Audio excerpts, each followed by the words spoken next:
Assalamualaikum warahmatullahi wabarakatuh. Berjumpa lagi dengan sahabat Anomali Perspektif. Dalam video kali ini kita akan membahas keistimewaan negeri Syam. Negeri Syam merupakan tempat di mana Masjidil Aqsa atau Baitul Maqdis berada. Wilayah negeri Syam pada masa modern secara umum berada di wilayah Palestina, Libanon, Yordania, Suriah, dan sebagian Mesir. Dalam dunia Islam, negeri Syam begitu istimewa seperti tersirat pada Al-Quran Surah Al-Isra, memperjalankan di waktu malam ayat 1, yang terjemahannya, Maha Suci Allah, yang telah memperjalankan hambanya pada suatu malam dari Masjidil Haram ke Masjidil Aqsa yang telah kami berkahi sekelilingnya agar kami perlihatkan kepadanya sebagian dari tanda-tanda kebesaran kami. Sesungguhnya Dia adalah Maha mendengar lagi Maha mengetahui. Interpretasi, bukan tafsir, dari ayat tersebut terkait karunia keberkahan negeri Syam yang mengelilingi Baitul Maqdis berdasarkan beberapa referensi ditinjau dari aspek kekayaan alam. Wilayah Suriah dengan ibu kotanya Damaskus memiliki sumber daya alam utama berupa minyak bumi dan gas alam. Memiliki kesuburan tanah untuk aktivitas pertanian dan dilintasi Sungai Efrat dan Sungai Tigris beserta sebagian anak-anak sungainya yang dapat dijadikan sumber air tawar utama untuk penduduknya. Selanjutnya Yordania dengan ibu kotanya Amman, sama halnya dengan Suriah, Yordania juga memiliki sumber daya minyak bumi dan gas alam meskipun tidak sebanyak yang dimiliki Suriah. Sebagian besar tanah di Yordania memiliki kesuburan untuk aktivitas pertanian. Selain itu Yordania memiliki sumber daya mineral mencakup simpanan besar fosfat kalium, batu kapur dan marmer serta dolomit, kaolin dan garam. Sungai besar yang melintasi Yordania yaitu Sungai Jordan beserta anak-anak sungainya yang dapat dijadikan sumber air permukaan untuk berbagai kebutuhan penduduk Yordania. Selanjutnya Libanon dengan ibu kotanya Beirut. Libanon memiliki sumber daya alam berupa sumber daya mineral yang meliputi batu kapur, gipsum dan garam. Libanon juga memiliki cadangan minyak bumi dan gas alam serta lahan pertanian yang subur. Sungai utama yang melintasi Libanon yaitu Sungai Litani. Selanjutnya Palestina dengan ibu kotanya Yerusalem. Menurut UNCTAD atau organisasi PBB yang menangani isu perdagangan, investasi dan pembangunan, wilayah Palestina terletak di atas sumber kekayaan minyak dan gas alam. Menurut studi ilmiah tentang sumber daya minyak dan gas yang belum ditemukan di Palestina, lapisan sedimen diyakini berada di kedalaman antara 1000 hingga 6000 meter dan pada suhu antara 60 hingga 150 derajat Celcius. Menurut analisa ilmiah disinilah minyak bumi dapat ditemukan dalam jumlah besar sedangkan gas bisa lebih dalam di bawah itu.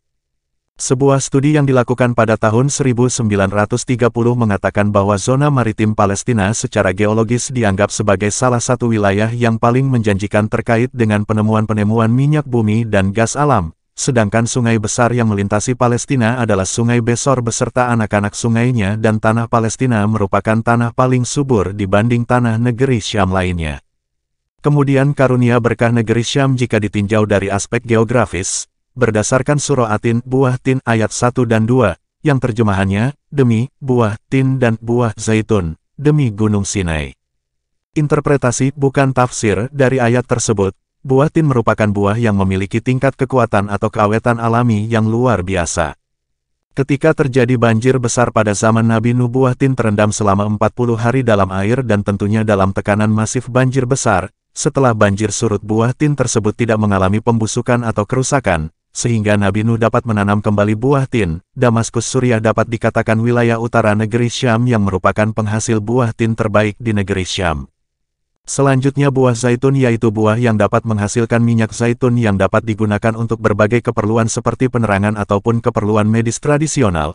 Pusat buah zaitun berada di Bukit Zaitun yang berlokasi tidak jauh dari lokasi Baitul Maqdis di Yerusalem, Palestina. Bukit Zaitun juga merupakan tempat Nabi Isa menerima wahyu pertama dan Bukit Zaitun di Yerusalem dapat dikatakan sebagai wilayah tengah negeri Syam.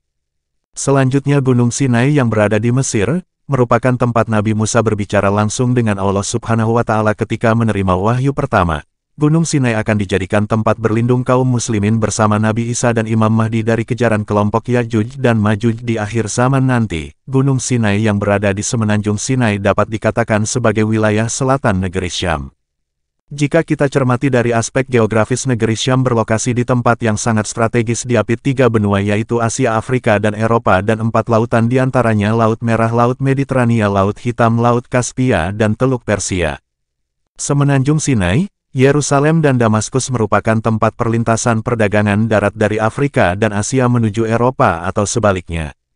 Sebagai contoh, jalur perniagaan dari selatan dari wilayah Asia dan Afrika dapat memasuki area sekitar Laut Merah kemudian ke Semenanjung Sinai kemudian dilanjutkan ke Yerusalem. Dari Yerusalem dapat diteruskan ke Damaskus, jika dari Damaskus terus ke utara maka akan terhubung ke Eropa, begitupun sebaliknya. Begitu juga dengan perniagaan yang melewati jalur laut dari seluruh dunia. Keempat, jalur laut yang mengelilingi negeri Syam dapat dengan mudah memasuki daratan negeri Syam, terutama dari pantai timur Laut Mediterania.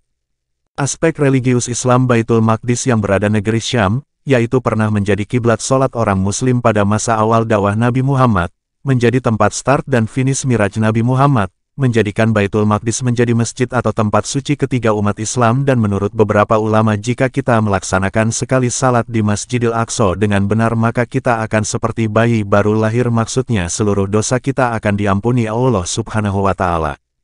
Negeri Syam merupakan negeri tempat hijrahnya Nabi Ibrahim dan Nabi Lut serta tempat dilahirkannya dan diutusnya beberapa Nabi Allah mulai Nabi Ishak sampai Nabi Isa, dan negeri Syam tempat Nabi Isa diangkat ke langit dari bumi Palestina dan diturunkan kembali ke bumi pada akhir zaman di bumi Suriah.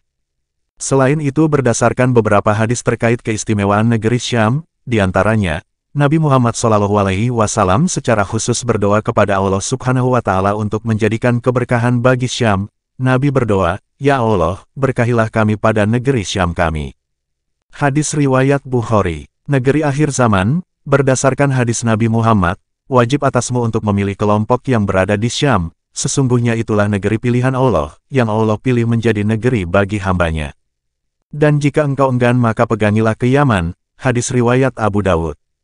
Bumi Syam adalah tempat berkumpulnya manusia di hari kiamat nanti, maka dari sini mereka dikumpulkan. Beliau mengulangi sebanyak 3 kali, dalam keadaan naik kendaraan, berjalan kaki dan menggunakan wajah-wajahnya. Kemudian di akhir hadis ini, Ibnu Abi Bukair menjelaskan, dan Nabi mengisyaratkan dengan tangannya ke arah Syam. Kemudian Nabi berkata, sampai kesanalah mereka dikumpulkan, hadis riwayat Ahmad. Itulah beberapa keistimewaan negeri Syam. Kebenaran dalam video ini berasal dari Allah Subhanahu wa Ta'ala, kekurangan dalam video ini kesalahan admin.